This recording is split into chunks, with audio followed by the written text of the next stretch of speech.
Good morning and welcome to Smashi Business. I'm Lubna Hamdan. And I am Ali Baba. And he's being held against his will here. We forced him to do the show because Richard is still in Saudi covering Leap. Let's go through the news real quick. Saudi Arabia's first man robot didn't leave a great first impression. Find out why on this episode. Etihad, Abu Dhabi's national carrier, expects to exceed last year's annual profits this year as it prepares for a public listing. And then a special sports segment coming up with Ali Baba, the one and only. And also on the show after this, economist Dr. Suhaib on financial education. Ali, I want to ask you, and excuse my ignorance, but the gutra and the agal? Yes. You wear it in different ways depending on where you're from the GCC. Yes. Basically, you start off with the kandura. We call it thob. How many kanduras? Oh, you call it thob because you're from Bahrain. Yes. So you don't call it kandura, you call it thob. Thob, yeah. Okay. The first time I heard kandura was when I came to Emirat. Really? Yes. Because we call this thob and yeah, so wait, one question.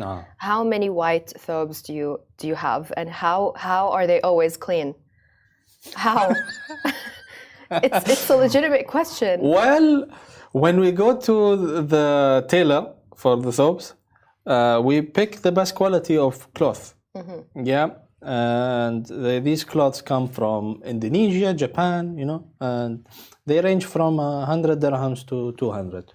Depending on the quality. Right. But I mean, whenever I'm wearing something white, I always have to spill something on it, like a coffee, or I feel like I'm jinxing you and you're going to end up spilling something on your thobe. The trick is immediately with thobes, immediately, like for me, for example, immediately when I reach home, I immediately throw it into the washing machine, turn it on. So you don't just have like 2 backups in your car? Because I heard some people do. Oh, backup in the car, no. But at home, yes, I have like 5 or 6. Okay, makes sense. Thobes that I can go through. I have like 3 for winter, and then majority, the rest is for it's white. So it's white is for any occasion. Mm-hmm. Yeah, but mostly for summer. And that one was specifically for winter. If you see colored, thick, thobe, that is for winter. Interesting. Yeah. Okay, the gutra wa agal. I'm saying it correctly, right? Gutra wa agal. Gutra wa agal. I'm trying. You're doubting yourself now. I'm doubting I made you doubt yourself. Yes. Gutra wa agal. Okay, so tell me the differences between the different GCC countries and okay. It's like an art, it's like a science that goes into it. We start off with, so let's compare with Emirati and Omani. They're similar, but the difference is the karkusha. Okay, where the buttons are basically. Yeah, right. so they don't have buttons. It's only from here to here. Okay, and, from the middle of the chest for those listening on podcasts, mid-chest to neck? Yes, mid-chest to neck, yeah. Okay. And they don't have a collar. So Emiratis and Omanis don't have a collar. Right, okay. But the rest of the GCC do. Now, this is where the collar comes into play. Bahrainis don't have the sort of the triangular collar, which is like a normal shirt. Yes. You get what I mean? Yes. And some people design it either you'll see it more in Qatar and in Saudi, where the triangular shape is either longer or short. It depends. Okay. But they're both similar in terms of thobe. Okay. Right. In terms of that. Okay. Kuwaitis have a smaller collar. So if you go to a khayyat, for example, in Bahrain, and you tell him... Khayyat is tailor, right? Yeah, sorry. Yeah, tailor. It's okay. And you tell him, I want a Kuwaiti thobe. So immediately the collar would be half the size of what I have right now, which is, I think, about 2 inches over here. Yeah, 2 inches. And the Kuwaiti is like 1 inch. Right. Maybe 1.5 inches. Interesting. Yeah. Okay. And the going into this. Yeah. The غترة for majority of the GCC, they wear checkered right? I think it's important to know And this, white. by the way. Sorry to interrupt you. Just so our listeners and viewers understand why we're talking about this. Yeah. I think it's important for a lot of business people here to kind of get a better understanding of the culture. Yes. Correct? Of course, 100%. Okay. We're gonna move on to news in a while, but I do wanna hear this. Okay. You'll know the difference between professional, like there is a professional way of wearing it when you're going to work, which is how I'm wearing it right now. And this is sort of, we say in Arabic, كشخة. كشخة مكشخ يعني. أيوة. Okay. Yes. Which means like dressed up, right? Yes, you're dressed well. يعني like it has a different weight, Impact. Yeah. In terms of it being white or red checkered, with white and red checkered, and then just plain white. That is worn across the GCC similarly to how I'm wearing it right now. Right. But for the podcast, if you're hearing it, it's quite difficult to explain to you. It's quite difficult to explain, yeah. So we're going to move on, but do watch the video if you guys want to get to know a little bit more about that, because it is very interesting. Yes. Cool. Gosh, I mean, I wanted to talk about Shark Tank, but I guess we can talk about it a little bit later on. Let's go through the news first. Saudi Arabia has unveiled the female robot a couple of years back. It was really impressive. Everyone was talking about her. They unveiled this week a man-shaped AI robot called Muhammad. But he didn't make a great first impression. Muhammad attempted to grope a reporter from the back. We won't get into any more details. You guys can check the video. It's a 7-second clip. It's gone viral. And she had to raise her hand momentarily to back the robot off. Now, everyone is talking about it. Everyone is accusing Muhammad, the robot, of being a sexual predator / womanizer. The headlines are quite sensational. There was even a woman who claimed she was raped in the metaverse. This was a couple of months back. I don't know how you can be raped in a virtual world. It's strange to me. And I know this is a business show and we do want to stick to business, but surely we shouldn't use the business of AI to push some strange, gender. I don't think a robot should be a male or female. A robot is a robot.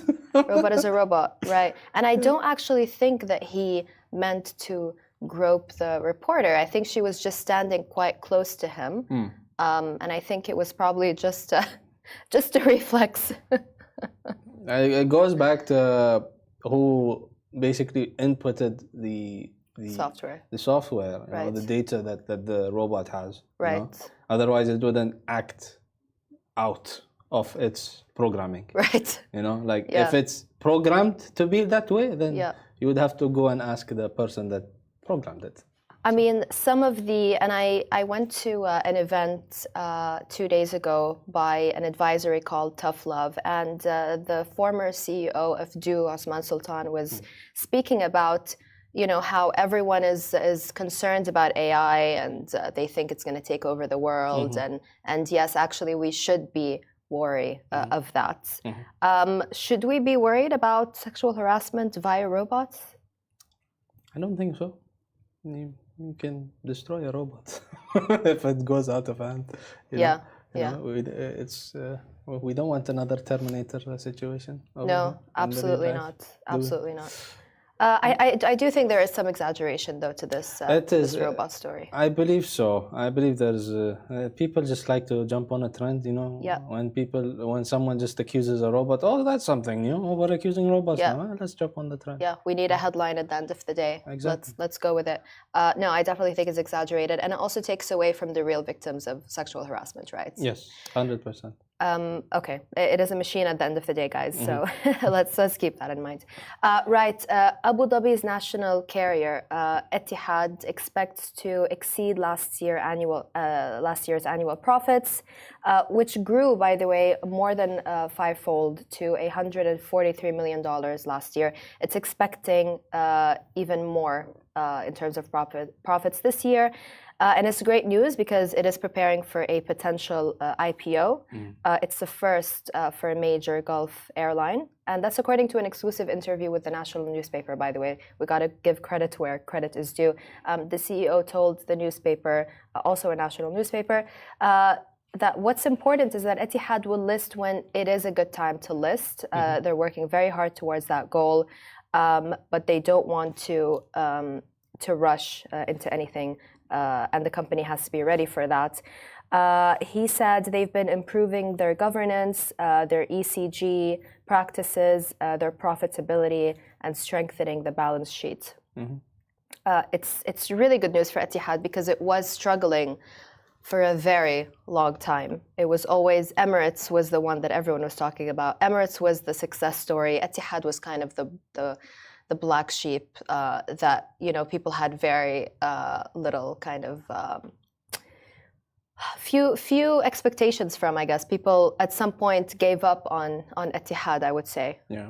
I would go as far as to say that. Have you flown Etihad Airways? Yes, multiple times. Multiple times. Yeah. Do you prefer it to Emirates?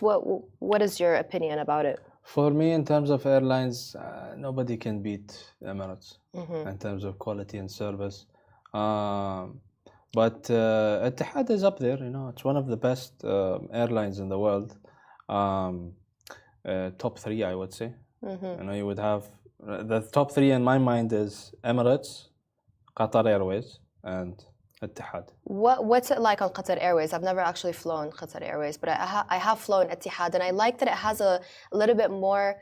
I love Emirates, but it has a little bit more authenticity. You can kind of see the little local touches, I would say, be it the flowers or I don't know. It's a little bit old school, but it gives you this nostalgic feeling when you fly with Etihad. Yeah. With Qatari, it's more of luxurious. Everything and anything is luxury. Doha is quite luxurious as well. So in terms of Qatar Airways, their first classes, the videos that I've seen and everything. I was about to ask if you've actually flown first class because I wish. then I need to know where you're investing your money, Ali. No. Usually what I do is here's a sneak or a tip. Yeah. Usually you don't book a first class ticket. Yeah. You book a normal economy ticket. Right. And then you go to the airport and you ask them, is there availability for an upgrade? Right. And then they tell you, yes, there is. They tell you yes. Yeah. Sometimes if it's not a full flight, then you can ask them, and you would only pay a fraction of the full price. Correct. Because you're paying for the area that's there in the airport, the lounge area, the food and everything. Yep. So it's all excess. Absolutely. Yeah. Basically. Absolutely. Yeah. Right. What's the latest in sports? I don't want to think about first class anymore because, I don't know who said yes to you, but, I've never gotten to fly first class. I've flown to Turkey first class. Yeah. Really? On which airline? Gulf Air. Gulf Air. Yeah. What's a Gulf Air first class cabin look like? They didn't have a first class. It was business class. Business class. Yes, Okay, yes.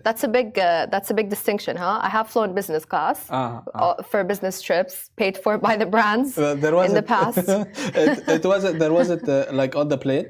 There wasn't an option for a first class because the plane itself just had business. Right. But the business was like first class. Okay. Basically. Okay. Yeah. Okay. Yeah. You know what? I was once flying with my dad, and they gave us. There was one space for the business area, and of course I gave it to my dad, obviously. Oh. So, right, moving on. The latest in sports, Ali, you're our sports guru. I suggested a story to you. It turned out it was all the way from Monday, so obviously that's not my thing. Go for it. Yeah, you brought up the Ronaldo and how people say that he didn't play well. Well, if people didn't know that Ronaldo is playing in Al Nassr and they played against Al Ain. Yeah. In the Asian Champions League, and they lost 1-0. Right. And a lot of backlash for Al Nassr. Yes. From the fans. Yes. But that aside, We're talking about the league in general in Saudi. The attendance for the matches, not great. Not great. Not Okay. great. There is a reason for that in terms of timing of games, promotions, not enough promoting, in terms of this match is happening here, this match is happening there. But You think that's the problem? There isn't enough promotion around the matches. that, and aside from the top four, nobody goes to the games. There isn't an excitement. Like if we're talking about the Premier League, that is the best league. We say the Premier League, which is the English league. It is the best league in the world. Why? It's not just because of the quality of play, but the marketing, the marketing that the Football Association, the FA, the English FA, how they market the Premier League, and how the teams, the clubs themselves market themselves in such a way that they make their fans excited, and even regular football fans would go and watch these games. Right. That's why you would see every single game in the Premier League is full. But do you think that maybe it's a cultural thing? Does the GCC or is the Arab world as excited about football? See, we love football. Khalijis love football. But one problem, we watch a lot of European football. When we come and watch our own leagues, huge difference in quality. In terms of broadcast, in terms of quality of play, in terms of pitch, refereeing. Oh my God, don't get me started with the Asian referees. It's horrible. And do you think that, Ronaldo made the wrong move by joining Al Nassr? I don't think he made the wrong move. Ronaldo as a player, he sees an opportunity and goes for it. He saw an opportunity. Well, it was his dream to go to Real Madrid from Manchester United. And he made majority of his accolades are with Real Madrid, his Ballon d'Ors and everything. He only won one Ballon d'Or with Manchester United.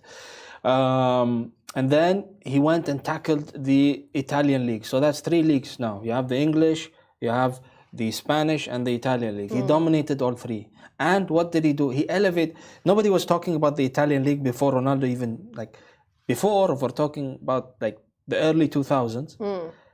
The Italian league was up there. It was one of the best leagues. Right. Now, bottom 5. It's top 5 still, but there's a huge gap in quality in terms of Spanish league and English, the Premier League, and even the German league.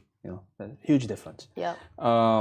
So you think he will? He just needs some time, but he will elevate.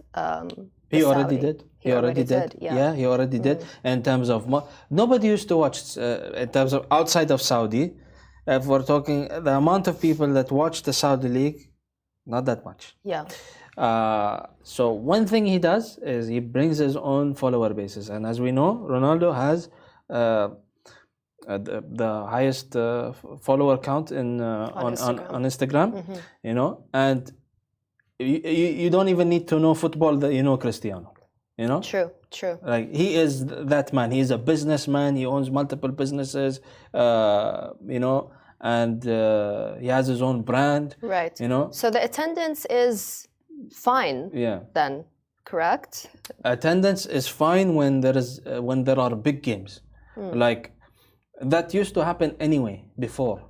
When you have Al Nassr versus Al Hilal, or Al Nassr versus Ittihad, Ittihad versus Al Hilal.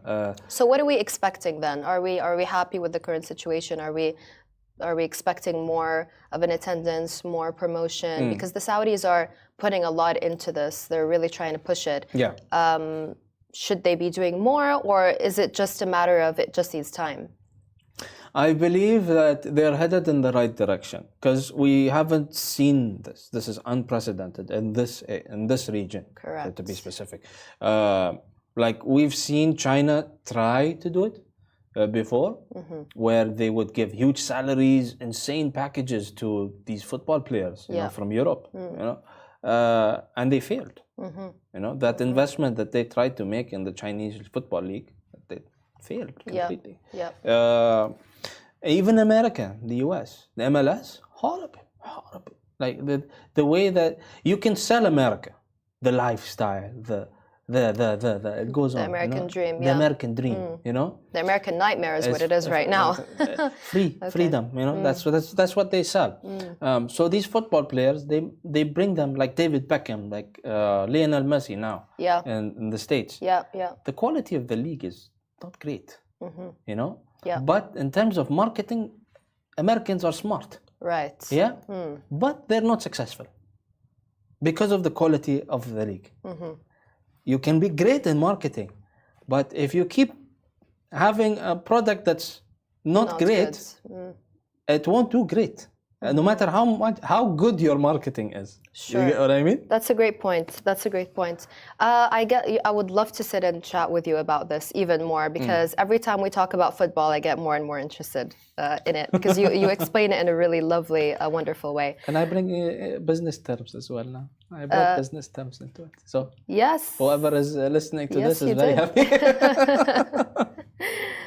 Okay, right. Up next, stay tuned. We've got a guest coming in. He's an economist. He's going to teach us all about the importance of financial education. Stay tuned.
Welcome to the studio, Dr. Suhaib Shahid, the founder of financial literacy startup Bespoke Options Academy here in Dubai. Welcome to Smashi Business. Thanks for having me.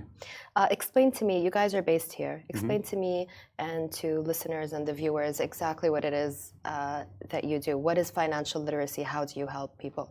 So we help people in different ways, all right? So we teach people how to generate passive income in the stock market. We help them how to invest in stocks responsibly. We also teach them how to grow their wealth responsibly, and we do it in different ways, right? So we have free workshops at the DIFC Academy. We also are in the process of putting up all of our material free online, and the reason we're doing this for free is because we don't want money to be an excuse or an impediment for people to learn about financial literacy. And for those people who want, a more hands-on approach, we do 2-day workshops again at the DIFC Academy. Great. And through these workshops, we take people who know nothing about the stock market to a place where they know something about the stock market. They know how it works, why it works, and they know about our strategy. And then we offer them 3 months of support. This includes, live coaching calls, events, golf tournaments, for example.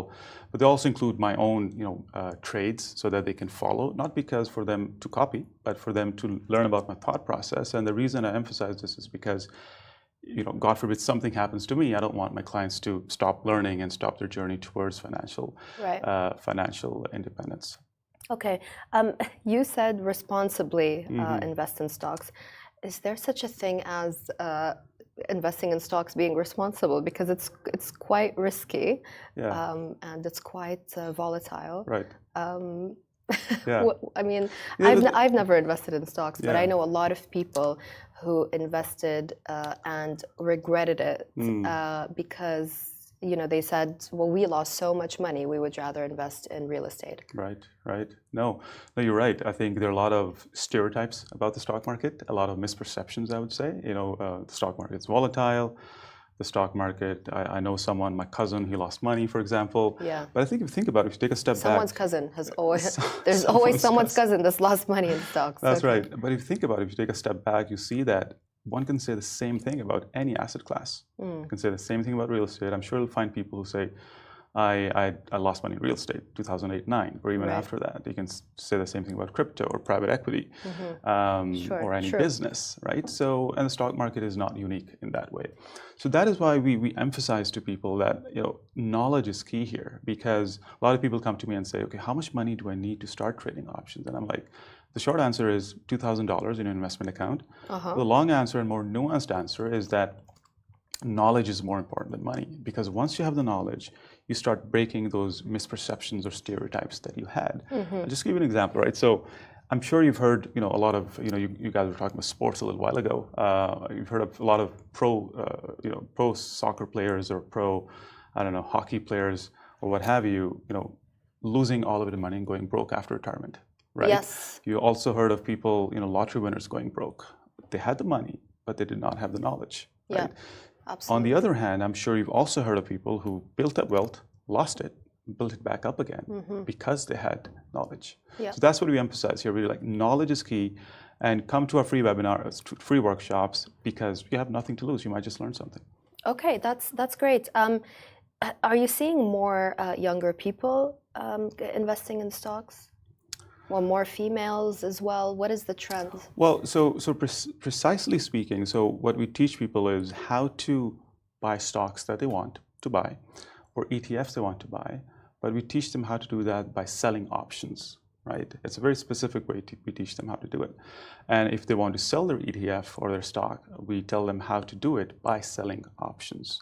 So options are like a gateway to buying a stock, and also a gateway to sell a stock. So in terms of the demographic, a lot of our there's a wide variety.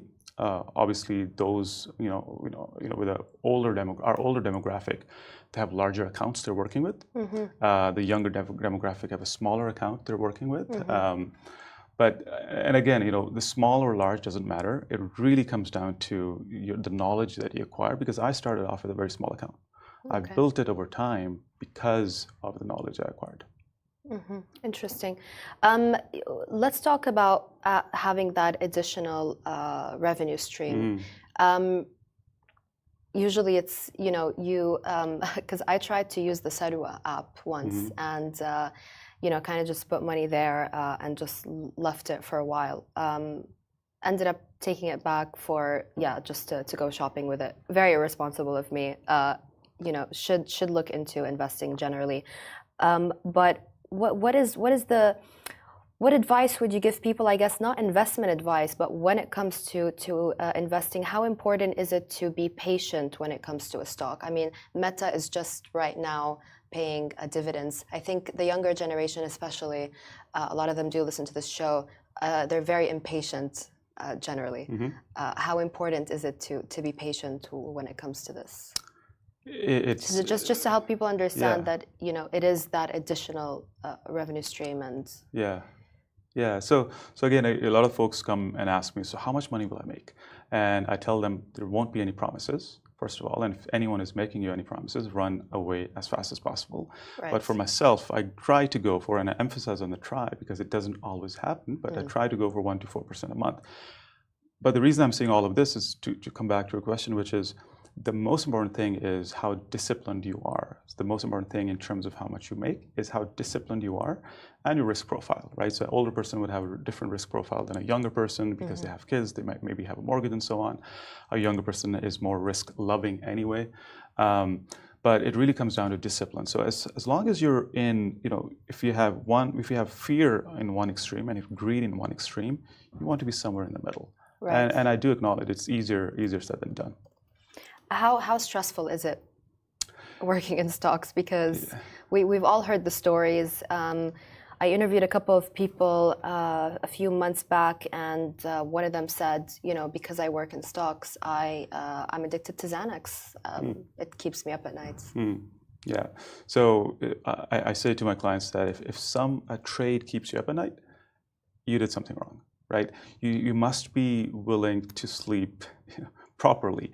So the way we teach people how to do this is that we say to them that once you've acquired the knowledge, you shouldn't be spending more than 30 minutes a day, right? And you should be only selling options on stocks you want to buy anyway, or ETFs you want to buy anyway.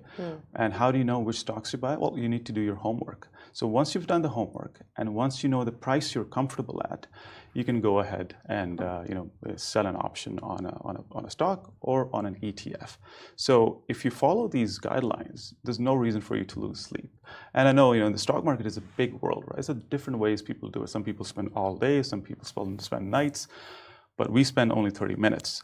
And now at this stage, I've been doing this for a long time. I sometimes spend less than 10 minutes, less than 5 minutes, sometimes nothing, 0 minutes when it comes to trading.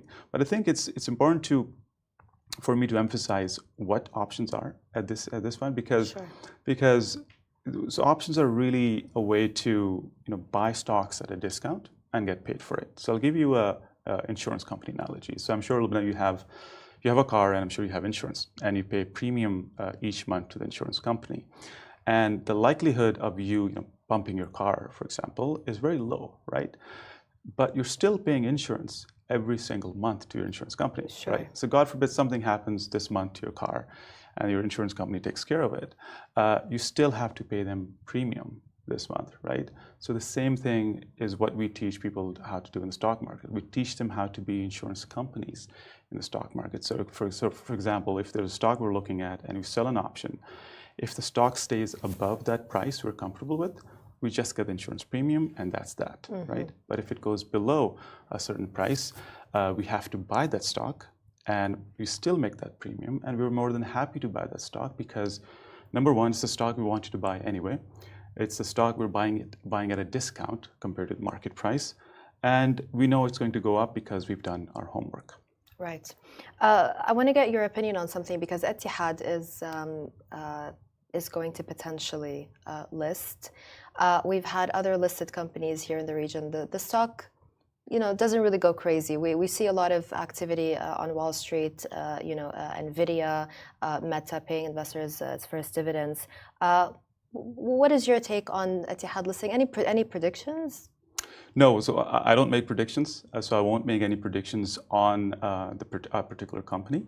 But I would say that the past year and this year has been 2 years of IPOs in the Gulf region, right? So the UAE, other countries in the Gulf. I think this just goes to show you the interest people have, not just domestic investors, but also foreign investors in the region and businesses in the region. Okay.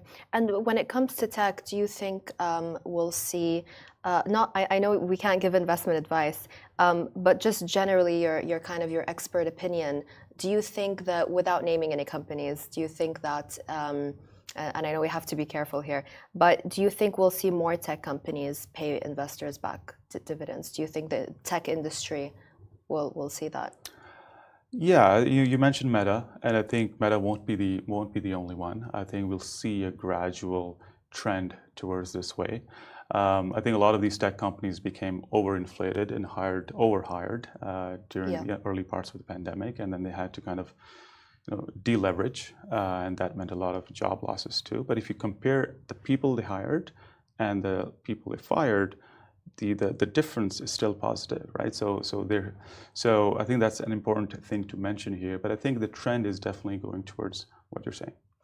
And when it comes to, it's great having an expert like you here, because Richard and I, who co-hosts, he's the CEO of the company and he co-hosts this with me. He's in Saudi for Leap right now, but we often, talk about when it comes to the stock exchanges here in the GCC, will there ever be kind of a merger of the stock exchanges? But I know that you can't talk much about that. I would rather not. I think it's an interesting idea, and I think logistically it's awfully difficult to do. Just think about how we're not famous for the logistics here. Right. In the So region, think about how unified Europe is, right? Yeah. But all of those countries have their own stock exchanges, right? And by the way, I think what we teach people is, at least for now, is how to sell options on stocks on the S&P 500. So it's only on American-based stocks. Okay, that's great. I wish you had clarified that in the beginning, but because a lot no of, worries. To be honest, a lot of stocks here, they don't allow for trading of options. And there are very few companies that allow trading of options. Okay. So there's not much of a point right now, I think. I did not know that, for to the be honest retail with investor, you. but you can be here, you can sit here, you can sit in this room, and you can easily trade options on the S&P 500. Okay. You're already educating me just during this interview. Going back to educational offerings. How can people learn on a budget, and what are the prices like? It's called an academy. Tell me a little bit about the offerings so that we understand exactly what people can opt for. Yeah, well, there are two branches. One are the free workshops we offer at DIFC Academy. We also are in the process. People can get in touch through your website to find that out. Through our website, through social media. So we have a free workshop coming towards the end of April, 2 days of multiple free workshops. And we're also in the process of putting all of our introductory material on a platform for free, just so that people who are interested, they can go step by step through the whole process and learn. And then we also have, as I mentioned, we also have a 2-day paid workshop, and which comes with 3 months. So 3 months of support, events, communities, and so on. So we're really trying to center our business around a community, because we could have done all of this online, and honestly had bigger margins, a bigger bottom line. But for us, building this around a community came first. And we're very happy we're doing it that way, because we really want to spread this message as much as possible. And for people to meet other people, because once you're in a community and you meet other like-minded people, not only do you get motivated, but you also start, holding yourself accountable. Absolutely. What is the ratio of men to women? I'm just kind of curious. It's an interesting question, because I think the finance world, the economic world is mostly male-dominated, right? So I would say it's 7-3, 7% men, 30% women. Okay. Yeah. How difficult is it? We talk about financial literacy.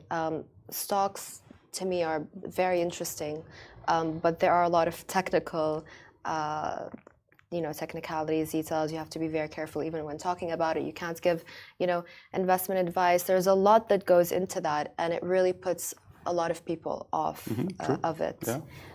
How difficult is it actually to invest responsibly in stocks? To learn how to do that? Yeah, no, I will say this: there is a learning curve, right? Especially the way we teach people, there is definitely a learning curve. You have to put in the effort. But once you've put in the effort, and I say this responsibly, it can change your life financially. You'll start looking at the investment world differently.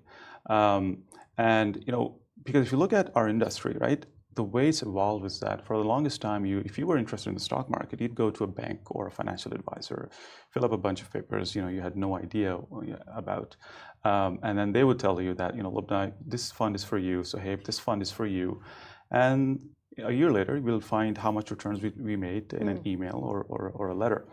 But through technological progress, what we've seen is that a lot of these professional money managers, they're not able to outperform the market. In fact, 92% of them lose money over a 15-year time span. Sorry, I should correct myself. Not lose money, underperform the market over a 15-year lifespan. Now, wow. So people started scary stats. So people started thinking, well, if the pros can't do it, why don't I just put my money in an ETF, exchange traded funds? It's safer. I have exposure to a lot of different stocks, and ETFs are great because they're cheap. You cut the middleman out, and they're great for people who don't know anything about the stock market or very little about the stock market. But we're trying to push the frontier and say that just with a bit of knowledge, it won't be easy, but just with a bit of knowledge and application and some elbow grease, you are able to do as well, or in fact better than a lot of money managers. It is possible.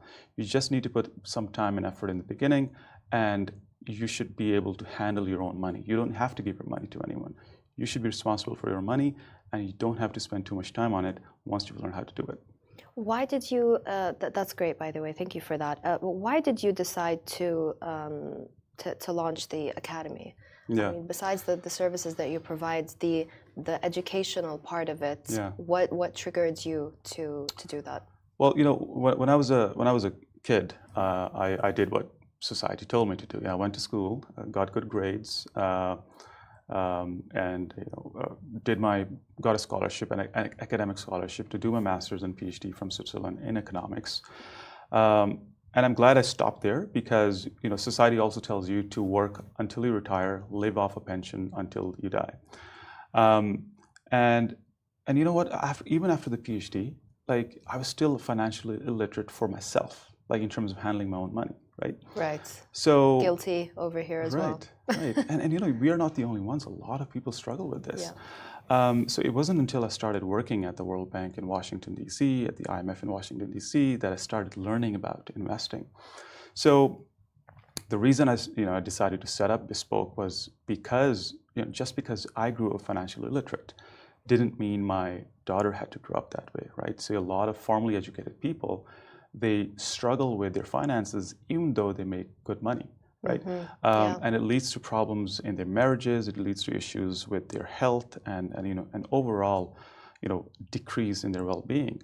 So we decided to set this up and help people gain financial independence through our education, through the stock market, and tell them that you can do this for yourself. Absolutely, that's really interesting. What is the vision for the academy? Where do you see it going? Well, we want to help as many people as possible achieve financial independence through our education, right? Which is also why we have that free component there. So we keep getting good feedback from our clients. We get to hear excellent anecdotes. Just the other day, one of our clients texted me saying that, so hey, now I'm able to afford a personal trainer. Right? Wow. Those are not small things, right? I think a lot of us who've had personal trainers, we might take it for granted, but those are not small things if we think about it. So as long as we keep hearing these stories, we know we're on the right track. But once we stop hearing these stories, we know we need to do some course correction. Absolutely. Yeah. Thank you so much. It's been a fascinating conversation, and I will be looking into the academy. It's really sparked an interest in me now. And it's amazing to always develop yourself, and as you said, it comes into play in everyday life. We often don't think about it. We don't financially plan. Especially the younger generation. Yeah. I think we don't think about it like our parents used to do. That's right. So yeah. Thank you so much for your time. It's been absolutely brilliant. Stream us on Smashi.tv. You already know where to find us on podcasts, wherever you got your podcasts, Apple, Anghami, Spotify, and we'll see you tomorrow.